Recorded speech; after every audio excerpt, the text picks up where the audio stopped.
মই ৰাজনৈতিক ফালে যাব খোজা নাই, তথাপিতো কংগ্ৰেছ দলৰ সভাপতি মল্লিকাৰ্জুন খাৰ্গে আৰু তেওঁৰ ল'ৰা প্ৰিয়ংক খাৰ্গে দেখাতে গম পোৱা যায় যে একোজন অসম বিৰোধী ব্যক্তি।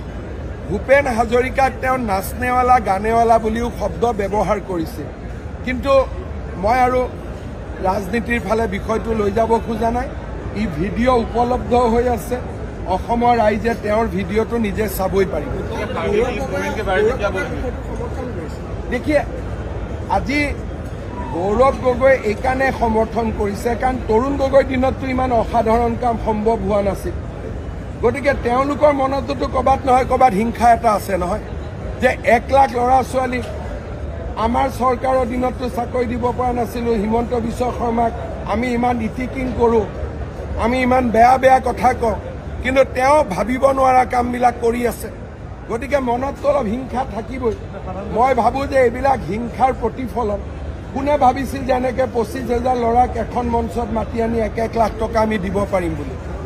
আগতেতো কংগ্ৰেছেও কৰিব পাৰিলেহেঁতেন। প্ৰদ্যুৎ বৰদলৈতো নিজে উদ্যোগ মন্ত্ৰী আছিল, বিমল বৰাৰ কি প্ৰয়োজন আছিলে?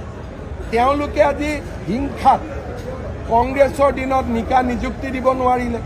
গতিকে ক'ত পেপাৰ লিক হয় তাৰ শুঙি ফুৰে, কিবা এটা আঁচনি কৰিলে তাৰ ভুল উলিয়াব খোজে।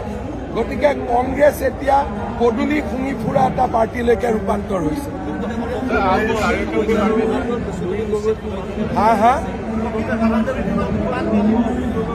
লুৰিণ গগৈ এইবিলাক যি নেতা আছে এনে অসমৰ কথা কয়, যোনে কচুতলিৰ এভিকশ্যনকো গৰিহণা দিয়ে, তেওঁলোক কেনেকৈ অসম প্ৰেমী হ'ব পাৰে? আজি কৰ্ণাটকৰ মন্ত্ৰীজনৰ এগেইনষ্টত কিয় নকয়? যদি এজন বিজেপিৰ মন্ত্ৰী হ'লহেঁতেন এতিয়ালৈকেতো ছাল বাকলি চেলাই দিলেহেঁতেন। এইজন যদি ভুলতে প্ৰিয়ংক খাৰ্গে কংগ্ৰেছ নহয় বিজেপি হ'লহেঁতেন, ছাল বাকলি থাকিলেহেঁতেন জানো?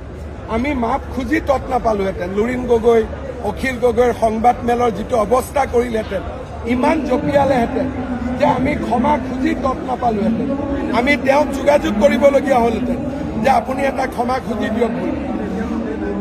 গতিকে আপোনালোকে নিজে বুজি পাওক যে জাতীয়তাবাদী কোন, অসমক কোনে ভাল পায়, কামে প্ৰমাণ কৰি গৈ আছে আৰু কামে প্ৰমাণ কৰি গৈ থাকে।